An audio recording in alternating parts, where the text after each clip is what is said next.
The silly moments, the proud moments, even the hard moments. They're why Wellmark Blue Cross and Blue Shield is committed to making healthcare better, more affordable, with more choices for care, and peace of mind through it all. Because Blue is here for you.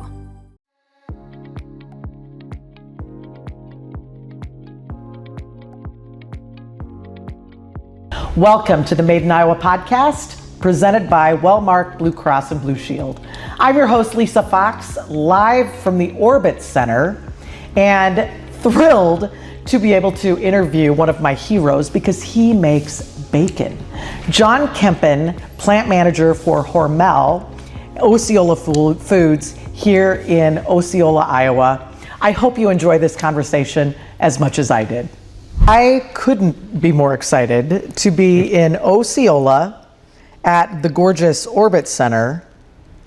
John Kempen, plant manager of Osceola Foods. You're like a celebrity to me. Really? You make bacon. I can't tell you how important bacon is in my life. Well, we make a lot of bacon at Osceola Foods. A lot of Yes, bacon. you do.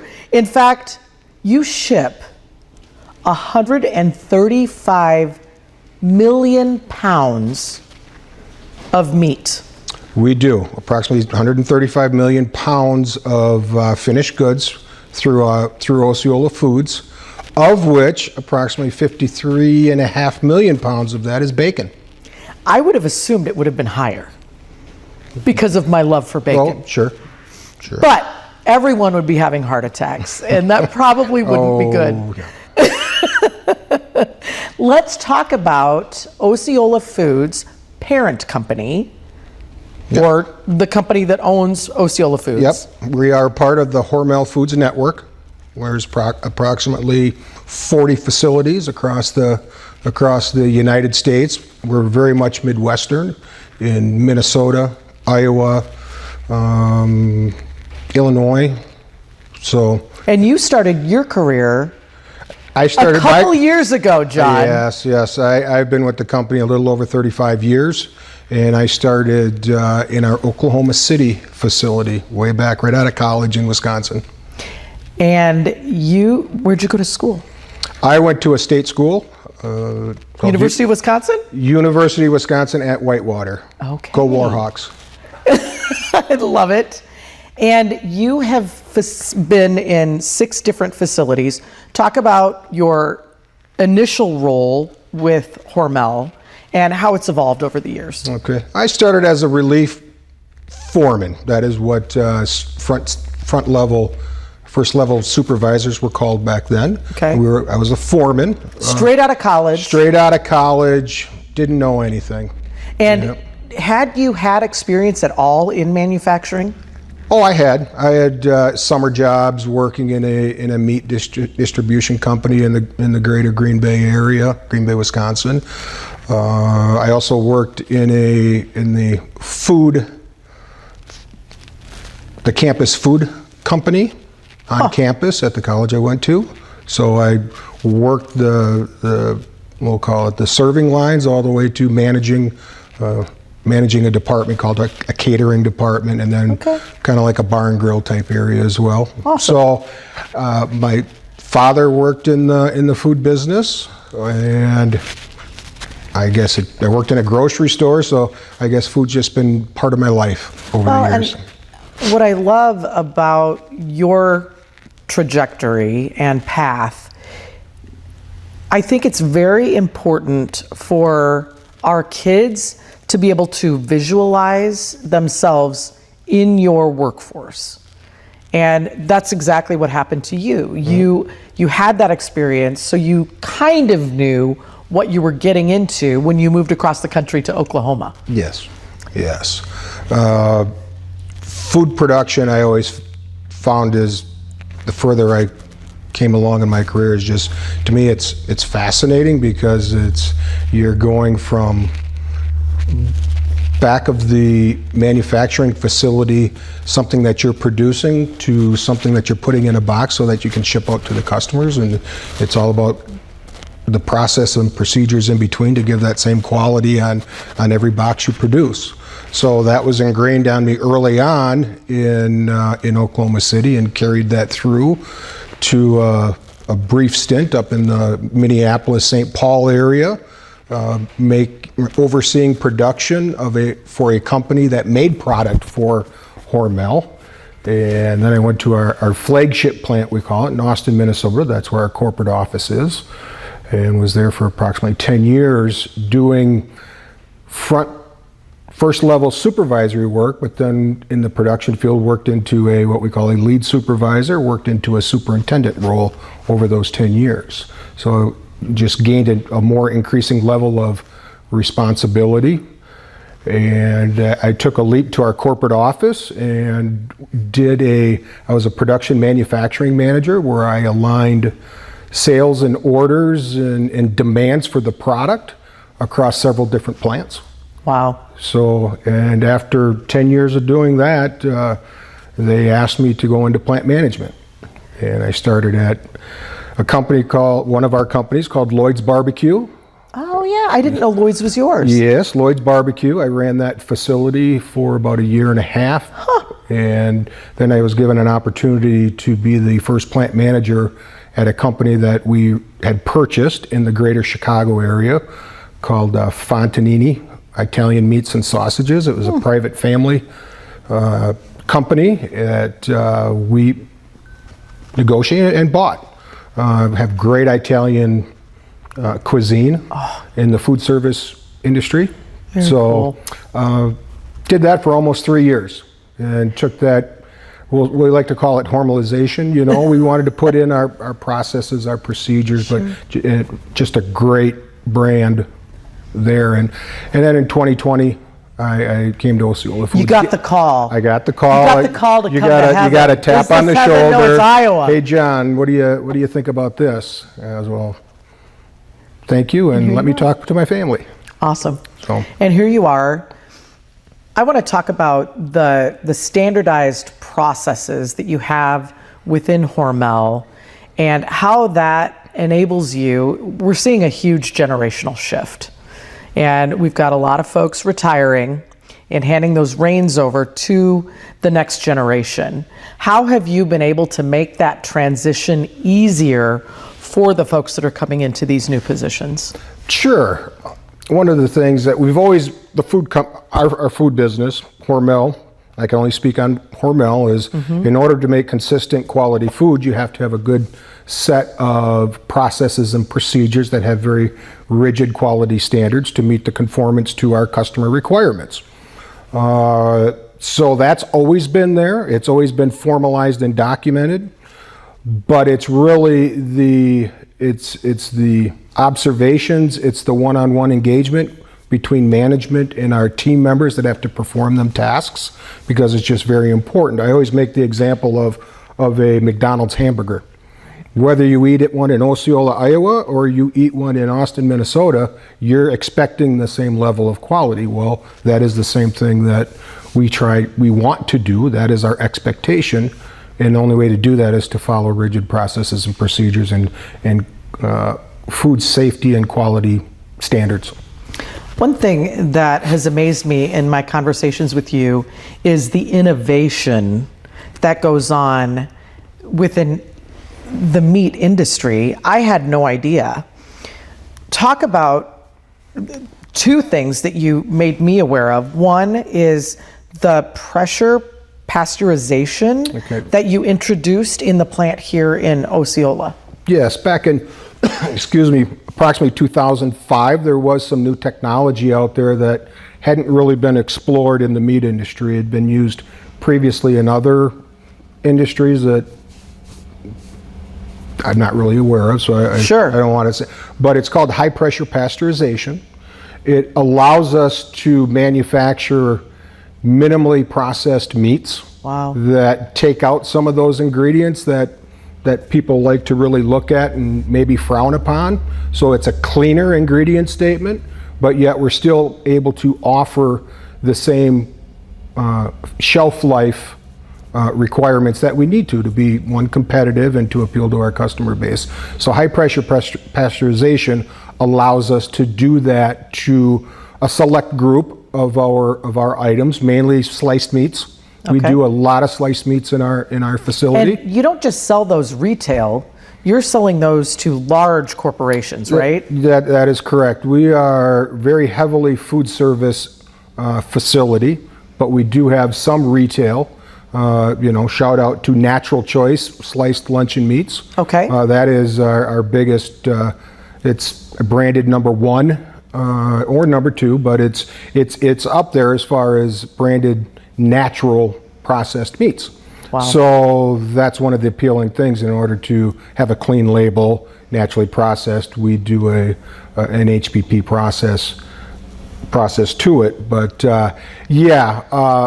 we make just a lot of sliced meats for the food service industry. It could be schools, universities, hospitals, the hotel, restaurant business, the mom and pop sandwich shops.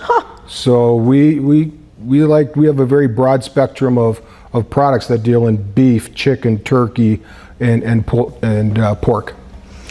I want to get back to bacon because I can't stray far from bacon while we're here. Not only have you innovated in the processing of your meats, you've innovated in the delivery of the product. Mm-hmm. And when we get it home, the ease and flavor that we get. Yes. Talk about your latest innovation. And I will paraphrase the gentleman who helped innovate this new line is there hasn't been much innovation in bacon. You go to the grocery store and you're going to get the same looking package of bacon. Yep.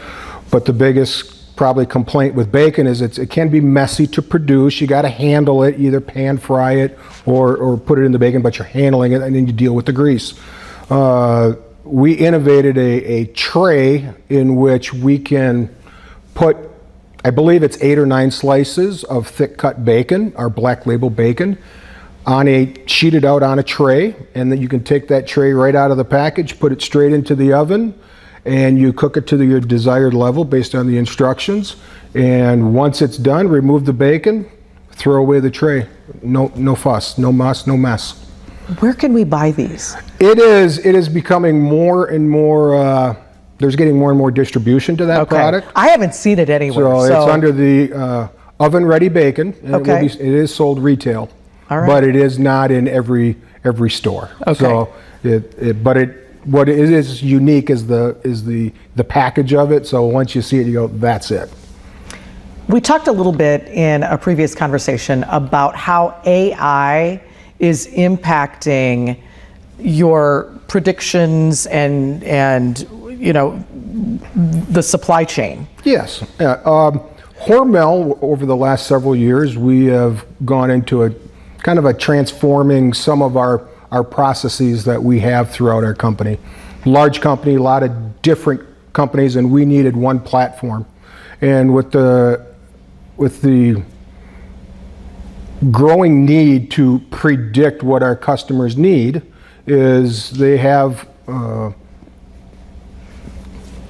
working with a company called O9, if you want to say we purchased their platform to be able to help us predict our supply and demand based on previous information, and that helps us streamline operations from calling in a sales order to when it's produced. Wow. Basically. So it allows us to make sure that we're making the right product across the company at the right time that can get distributed to the right location so that we can minimize, the weight, so to speak. And it maintains, obviously we need to maintain certain levels of inventory, and it does all that on a predictive basis. So cool. So we're very early into it, but we're getting better and better at it every day, and we have a corporate department that really is involved with it to deploy this system. And it's an ongoing process that we phase in. Talk about your reach. How far do the Hormel products go? Are you global? We are global. Okay. You bet. We do have a manufacturing facility in China. Okay. We do a lot of work internationally. We do have a facility in Brazil. Wow. but we do sell worldwide. We like to think we are a global company. Yep. 20,000 plus strong. So, whether it's Spam, whether it is Skippy peanut butter. So Spam still is one of your largest products, right? Spam is probably our number one selling retail item still. Shut up. And it is through different flavors, through innovative marketing, we are appealing. Okay, what kind of Spam do you have? Oh boy. Well, right now, I believe we're right in the middle of Spam Week in Waikiki, Hawaii. That's a huge event on a per capita basis. Hawaii is still our largest consumer of Spam. Are there different flavors of Spam? Oh, absolutely. We have regular Spam, light Spam. Clearly, I need to eat more Spam. Low sodium Spam, smoked Spam. Boy, then Does we it get still into come our. in a can? You betcha. You bet. Still in the same ovalish, squarish, rectangular looking can. Oh my gosh. Are you one of the only makers of Spam? Or are there many makers of Spam? I don't recall of any other company that can make a product similar to ours. There is an item, I think, called Treat that's made through the Armour Conagra brand years ago. Okay, but it's nothing. Can't beat Spam. Can't beat Spam. Clearly, as much as I love bacon, Since 1937. I need to branch out a little bit and eat more Spam. Yeah, love you. Do you eat Spam? Yes, I do. How do you eat your Spam? I like to grill it. You I don't grill have Spam? Oh yeah, make them into quarter pounders. And do you put them on a bun? Sure. Spam burger hamburgers. Spamburger hamburger. There's one of the largest innovative things that it's going around now is I hope I say this correct, Spam musubi, and that musubi, which is a Korean, Chinese, Japanese type where it's a leaf of seaweed wrapped in a big slice of Spam with rice. Have you tried it? I have not had that yet. Okay. But that's a big. What condiments do you put on your Spam? Well, condiments. Well, one, you can put it with your, Spam and eggs. Okay, Dice in place and of bacon, but I can't imagine not having you still bacon gotta with have my bacon eggs. with it. So Yeah. bacon and Spam and eggs. Yeah, sure. Okay. Absolutely. I like it. But So when you if put it's it on a bun, what do you put on it? Do you put cheese on it? Sure can. Okay. Pickles, onions. Really? I love Ketchup, it. mustard. Okay. Yeah. And it's your number one seller. Still, I believe. I am absolutely in shock. Can you tell? Yes, I can tell you're shocked. Do you make Spam here in Osceola? Do not Okay. make Spam here All right. in Osceola. But like I say, our marketing has done a fantastic job just trying to appeal to all the generations. So you do have to innovate in order to appeal with the different flavors. It clearly isn't showing up in my Facebook algorithm, but now that I'm talking about it, I'm sure I'm going to be getting all sorts of Spam recipes. Exactly. And I will let you know how I like my Spam. Okay. All right. It's coming. You employ 900 people here in Osceola. That is correct. Largest employer in the county? We are the largest employer of not only Osceola, but Clark County. My gosh. How hard is it to keep that workforce pipeline? I think we have a very good reputation of, one, treating our employees fairly with very good competitive wages and a nice benefit program that people can see. All right, so within the Clark County area, yes, they know us, and if it appeals to them. Food manufacturing is not going to appeal to everyone. Okay? Right. But we do go as far, probably a 50-mile radius of Osceola. So we do, Des Moines is a good source of employees, but again, we will capture people not only in Clark County but the neighboring and surrounding communities. I'm telling you, John, my door in Southwest Waukee to here was right around 30 minutes today. So there is absolutely, and it takes me longer to get to northern Ankeny than it does to get down here to Osceola. Yeah.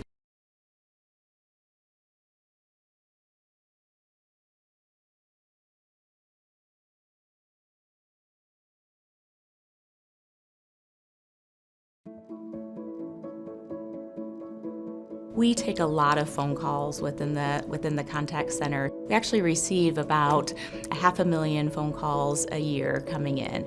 And that experience is so important to us because members are reaching out to us for a multitude of reasons. So it may be as easy as ordering an ID card, or it may be as complex as a new diagnosis for someone. The individuals that call us, over 90% of the time, are very satisfied or satisfied with the interactions that they have with Wellmark. Well over 80% of the time they say we're very easy to do business with, which is great because we are in a complex industry. And so being able to say that it's easy to contact Wellmark is nice to be able to offer that overall service. We also have our first contact resolution, meaning if you have a question and you're giving us a call, can we resolve that in the very first contact? So when somebody is calling us, whether that's something simple or more complex, and it takes maybe, instead of the point of you'll need to call your provider, or you'll need to check on your bill, or you'll need to do this, we're really the ones that are offering to call the provider, offering to call the billing department, and making sure that we're doing that. We know that people are very busy, that there's a lot of things going on in people's lives, and we want to be able to be that advocate and navigate through any complex situations. So we're not just a transactional-based contact center. We really pride ourselves in being a value-based contact center.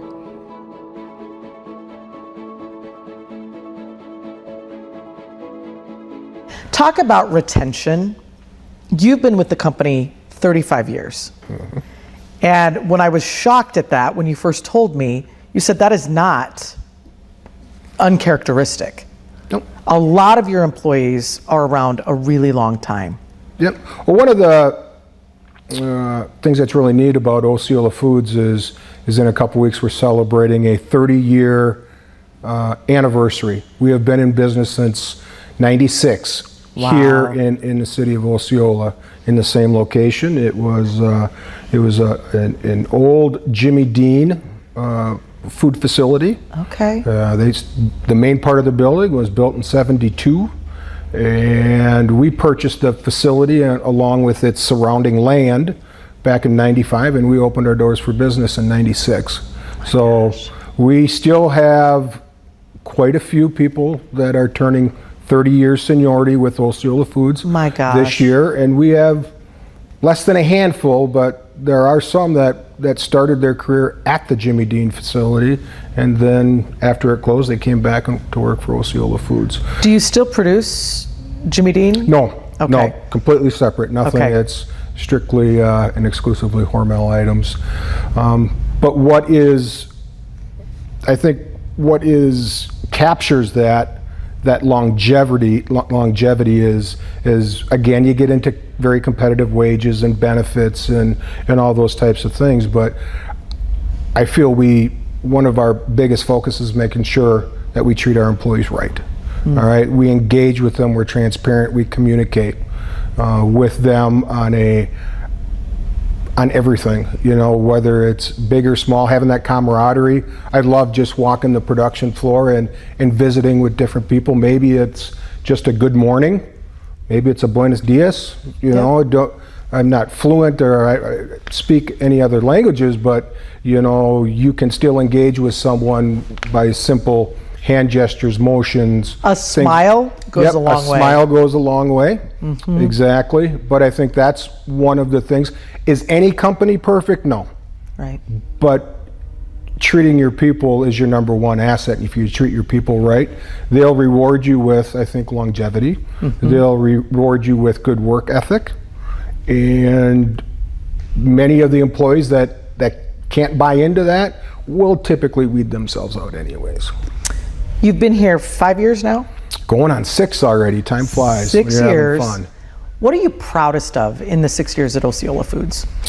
One is, and I don't like to bring it up as we got through the COVID, but that's the last thing I'm going to say about that. I'm not bringing it up anymore. We won't even go there. You guys suffered more than any industry. So I'm proud of the fact that we've modernized, as a 30-year facility. you still need to modernize and update your facility, the upkeep, the equipment, the technology, things like that. But also I believe we've become more engaged with our workforce through giving them opportunities for training and development, and maybe offering them an opportunity to grow their talent into something more than a production team member. Proud of the fact that we've been able to maintain and develop this program with the Orbit Center, with SWIC, for this, I call it an industrial maintenance program, but it applied. This is what I love. I did a tour with Sean, who runs the Orbit Center, and they actually changed the name because no one could picture themselves in industrial tech. So now they're calling it Applied Engineering Technology, which really does accurately capture what they're learning back on the floor here. Sure. Talk about what's included in that Applied Engineering Technology. In the applied technology, advanced engineering technology, for us, it is really focused on the entry-level maintenance program. So giving them those basics understandings. It could be equipment drawings, hydraulics, pneumatics, basic mechanical parts. And they're troubleshooting, right? They're troubleshooting, being able to do some diagnostic work, I believe. Nice. Okay, so it gives them a great understanding of what they're getting into. Because again, they first started with us as a production team member, and had to say, hey, we've identified that there's some aptitude here. Nice. And we promote it. We try to get, we'll see anywhere from 3 to 5, 4 to 6 new students a year that we cover full tuition on and books. Wow. And then also allow them to come into work and work as well, so that they have an income coming in as well. But I think it gives a really good base on foundation understanding of what we do. Granted, there's still that on-the-job training. We just don't let them set free, but for 2 years they're able to work with our maintenance department in order to really apply what they learn here to what they can do at our production facility. Let's talk a little bit about the workforce and the students that are coming in to your plant floor. If you could wave a wand and create an aptitude in anything, or give them a certain foundational skill level, what would that be? When they come in, what do you want from those new employees?